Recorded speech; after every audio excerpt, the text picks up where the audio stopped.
जोहार आप सभी स्टूडेंट्स का, आप सभी के YouTube channel Jharkhand maths zone पर मैं सचिन चंद्र आप सभी स्टूडेंट्स का स्वागत करता हूं आप सभी के YouTube channel Jharkhand maths zone पर। तो प्यारे बच्चों, आप सभी का स्वागत है लेक्चर नंबर 28 में थ्योरी ऑफ रियल फंक्शंस के सेमेस्टर 3 के बच्चों के लिए चल रहा है। पेपर नंबर 5 चल रहा है, ऑल यूनिवर्सिटीज़ के लिए चल रहा है, चाहे आप BBMKU से हो, चाहे आप SKMU से हो, चाहे आप BBU से हो, आप कोई भी यूनिवर्सिटी से क्यों ना बिलोंग करते हो, आपके लिए ये वीडियो लेक्चर सेशन बहुत ही इंपॉर्टेंट और खास होने वाला है। ये मैं बता दूं, ये जो वीडियो लेक्चर सेशन चल रही है ये BSc मैथमेटिक्स ऑनर्स के साथ साथ BTech वाले देख सकते हैं, BE वाले देख सकते हैं, जो BE कर रहे हैं वो भी देख सकते हैं। तो चलिए हम लोग स्टार्ट करते हैं लेक्चर नंबर 28। इसमें मैं आपको बताने वाला हूँ सम इम्पॉर्टेंट लिमिट्स, जो कि आपने क्लास 11th में भी पढ़ा था और उसी चीज़ को यहाँ पर भी पढ़ना है, क्योंकि अगर ये नहीं पढ़िएगा तो फिर आगे का क्वेश्चन नहीं बनेगा। ओके, तो आइए देखते हैं। जैसे कि limit of x to the power n minus a to the power n upon में x माइनस a रहे तो x टेंड्स टू a पर इसका लिमिट क्या होता है, n into a to the power n minus 1 होता है। ठीक है, इसका प्रूफ आपने क्लास 11th में देखा होगा। ठीक है ना, यहाँ पर प्रूफ नहीं करना है, इसके रिजल्ट्स का इस्तेमाल करना है और क्वेश्चंस बनाना है। इसीलिए मैंने इसको दोबारा यहाँ पर लिखवा दिया ताकि आपको क्वेश्चंस बनाने में प्रॉब्लम ना हो। वायर जहाँ पर अच्छा, इसका अगर प्रूफ देखना है तो आप हमारे प्लेलिस्ट को चेक कर सकते हैं क्लास 11th का। ठीक है, वेयर जहाँ पर n is any real number, n क्या होगा, कोई भी रियल नंबर होगा, डिफरेंट फ्रॉम जीरो। n क्या होगा, कोई भी रियल नंबर होगा लेकिन जीरो नहीं होगा, डिफरेंट होगा जीरो से, यानी कि यहाँ पर n का वैल्यू जीरो नहीं डाल सकते हम लोग। ठीक है, क्लियर है। अगर जीरो डालूंगा तो क्या हो जाएगा, x to the power zero मतलब 1 और a to the power zero मतलब 1, तो 1 माइनस 1 जीरो हो जाएगा, तो जीरो डिवाइडेड बाई समथिंग क्या हो जाएगा, जीरो ही हो जाएगा। तो इसीलिए इसका कोई वैल्यू का मतलब नहीं निकलेगा, इसीलिए n का वैल्यू जीरो नहीं हो सकता है। दूसरा क्या है, limit of sine theta upon theta as theta tends to 0, उस केस में इसका वैल्यू 1 होता है। ये कैसे होता है जरा मैं बता दूं कि जैसे थीटा का वैल्यू अगर जीरो होगा, जीरो की ओर टेंस करेगा तो साइन जीरो का वैल्यू जीरो हो जाएगा, नीचे भी जीरो हो जाएगा, जो कि अनडिटर्मिनेट फॉर्म है। इसीलिए जब कभी भी ऐसा होता है कि अनडिटर्मिनेट फॉर्म आता है तो उस केस में एल हॉस्पिटल रूल लगाते हैं। उसमें करते हैं क्या, ऊपर वाला फंक्शन और नीचे वाला फंक्शन को डिफ्रेंशिएट कर देते हैं। साइन को अगर डिफ्रेंशिएट कर देंगे तो minus cos plus cos theta होगा, नीचे में थीटा का 1 हो जाएगा। तो फिर प्लस कॉस थीटा, थीटा का वैल्यू जीरो रखेंगे तो कॉस थीटा का वैल्यू 1 होता है, 1 हो जाएगा। ठीक है, यहाँ पर मैं प्रूफ नहीं बता रहा हूँ, यहाँ पर मैं डायरेक्ट आपको रिजल्ट्स बता रहा हूँ। लिमिट ऑफ 1 प्लस एक्स का पावर x रहे तो as x tends to infinity पर क्या होगा, e होगा, है ना, मतलब कि एप्सिलॉन होगा, मतलब इसका वैल्यू होता है e होता है, इसका वैल्यू 2। ठीक है ना, तो इसका प्रूफ आपको कहाँ मिलेगा, तो सेमेस्टर 2 में मिलेगा, सेमेस्टर 2 में, और सेमेस्टर 1 में भी, और सेमेस्टर 2 में मिलेगा, और साथ साथ 11th में भी मिलेगा इसका प्रूफ। ठीक है, मैं आपको प्लेलिस्ट में बना कर रख दिया हूँ, वहाँ से आप देख सकते हैं इस सब का प्रूफ। नेक्स्ट है limit of a to the power x minus 1 upon x as x tends to 0 पर क्या होगा, log a बेस e। ठीक है, यहाँ पर मैं प्रूफ नहीं बता रहा हूँ क्योंकि यहाँ पर आपको ज़रूरत भी नहीं है प्रूफ समझने का। क्यों, क्योंकि एग्जाम में आपका प्रूफ नहीं आने वाला है, इससे रिलेटेड क्वेश्चंस आने वाला ही है। ये सब क्लास 11th में ही आप लोग प्रूफ कर चुके होंगे। ठीक है ना, और नहीं किए होंगे, नहीं देखे होंगे तो हमारा प्लेलिस्ट आप जाके सर्च कर सकते हैं, वहाँ से आपको मिल जाएगा ये सब का प्रूफ, है ना। Example number 1, evaluate. अब एक एग्जाम्पल दे रहे हैं इसी फार्मूलाज पर based. Limit of x to the power 5 minus 32 upon x cube minus 8 as x tends to 2 कैसे निकलेगा, तो ध्यान दीजिएगा, इसको इसी फार्मूला में सेट करने की कोशिश करेंगे। तो सॉल्यूशन था required limit of x tends to 2 x to the power 5, और 32 को लिख सकते हैं 2 का पावर 5। 32 का एलसीएम ले लीजिए, 32 का एलसीएम ले लीजिए, क्या होगा, 2 16 जा 32, 2 8 जा 16, 2 चौक 8 और 2 दूनी 4, कितना आ गया, 1 2 3 4 5, 5 गो है तो 2 का पावर 5 हो गया। एक्स क्यूब 8 को क्या लिख सकते हैं, 2 का क्यूब लिख सकते हैं, 2 दूनी 4 4 दूनी 8। ठीक है, अब यहाँ पर देखिए जो पावर में 5 है, पावर में 5 है x माइनस 2, तो इसके नीचे में भी क्या होना चाहिए, x माइनस a होना चाहिए, मतलब x माइनस 2 होना चाहिए। लेकिन इसके नीचे में तो x क्यूब माइनस 2 क्यूब है, तो हम क्या करेंगे, डिवाइड कर देंगे, x माइनस 2 से डिवाइड कर देंगे, यहाँ पर भी और यहाँ पर भी, तो वो फॉर्मूला में सेट हो जाएगा। देखिए कैसे, x माइनस 2 से x माइनस 2 से डिवाइड कर दिए, और ये कट भी सकता है सेम है ना, तो इसीलिए अब बैलेंस भी हो गया साथ ही साथ। और आप देख सकते हैं कि जो x का पावर 5 माइनस 2 का पावर 5 है, और यहाँ पर देखिए x माइनस 2 आया ना, x माइनस 2 है ना, तो इस फार्मूला में सेट हो रहा है ना, और यहाँ पर भी x माइनस 2 है, तो ये तो आपस में कैंसिल भी हो रहा है ना, तो इसीलिए सिर्फ फार्मूला को सेट हो गया, बस वही काफ़ी है। मतलब ऊपर और नीचे में हम लोग इसके जो है कि x माइनस 2 से डिवाइड कर दिए। अब ये देखिए फार्मूला में सेट हो गया, यहाँ पर इस फार्मूला में सेट हो गया। ठीक है, तो यहाँ पर भी लिमिट को अगर बांट दिया जाए ऊपर में भी नीचे में भी, तो मैंने बांटा नहीं है, आप चलिए बांट देते हैं।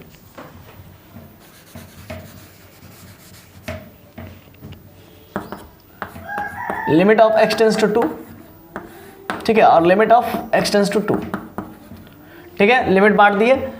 अब इसी फार्मूला में सेट हो गया x tends to a limit x to the power n a to the power n x minus a। Compare कीजिए, n के जगह पर 5 है, n के जगह पर 5 है, ठीक है ना, तो n into a to the power n minus 1 होगा, तो n के जगह पर 5, a बोले तो 2 का पावर n माइनस 1 मतलब 5 माइनस 1।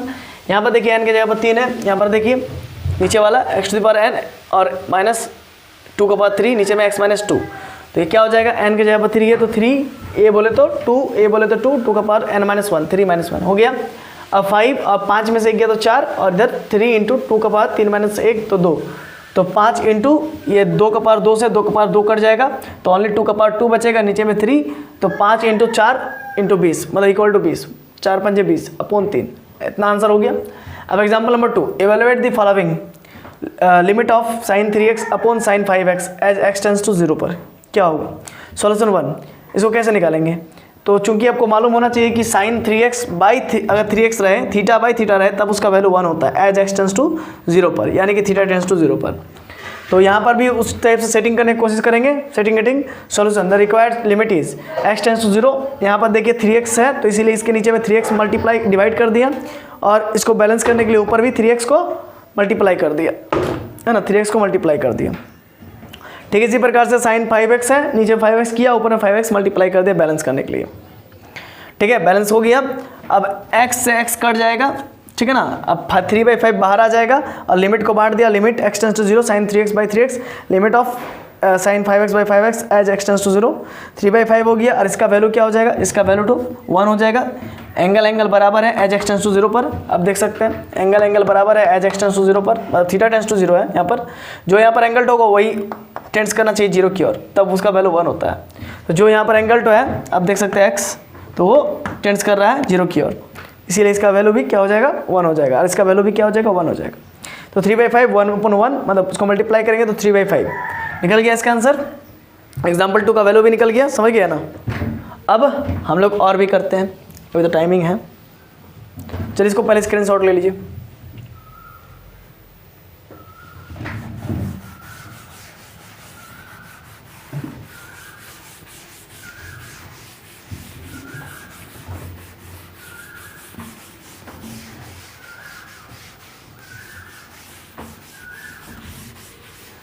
फॉर्मूला सब लिख लीजिएगा पहले।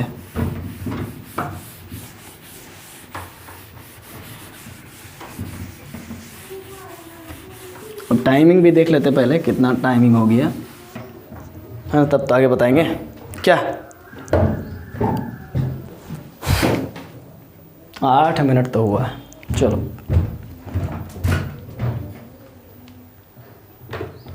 अब नेक्स्ट क्वेश्चन है आपका,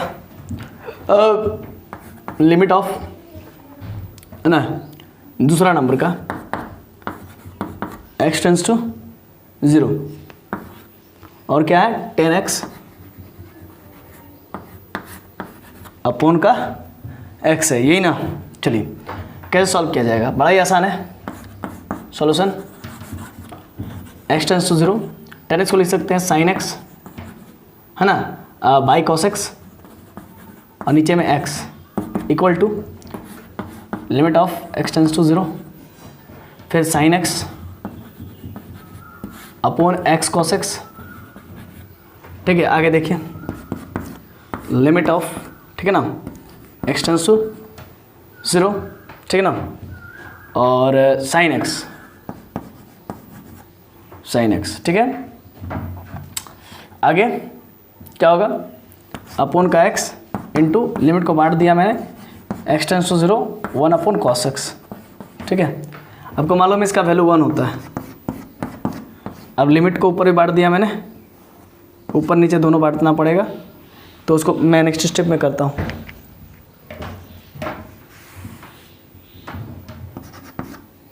one into limit of x tends to 0, ये 1 ऊपर बढ़ गया, और नीचे भी बांट देता हूँ, limit of x tends to 0 cos x। आपको मैं बता दूं कि limit of x tends to 0 cos x का वैल्यू भी 1 होता है, क्योंकि x का वैल्यू अगर 0 की ओर अगर x 0 की ओर बढ़ रहा है, x अगर 0 की ओर बढ़ रहा है तो cos x किधर बढ़ेगा, देखिए समझिएगा। x अगर 0 की ओर बढ़ रहा है तो उस केस में cos x किधर की ओर बढ़ेगा, तो 1 की ओर बढ़ेगा।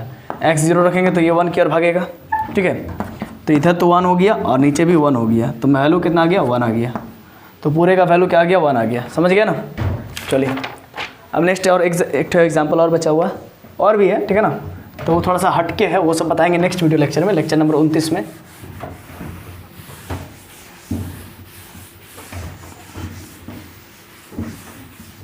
देखिए एक और एग्जाम्पल है, एग्जाम्पल 3 लिख लीजिए।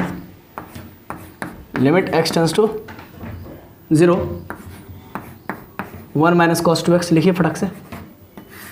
और क्या है, एक्स स्क्वायर है, ठीक है ना। आप क्या लीजिए, यही ना है क्वेश्चन तो।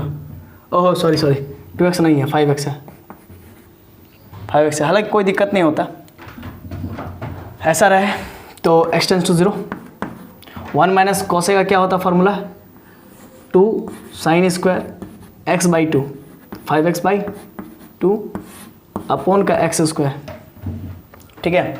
2 बाहर निकल जाएगा, limit of x tends to 0, ठीक है ना। साइन 5x अपॉन 2 का होल स्क्वायर कर देते हैं।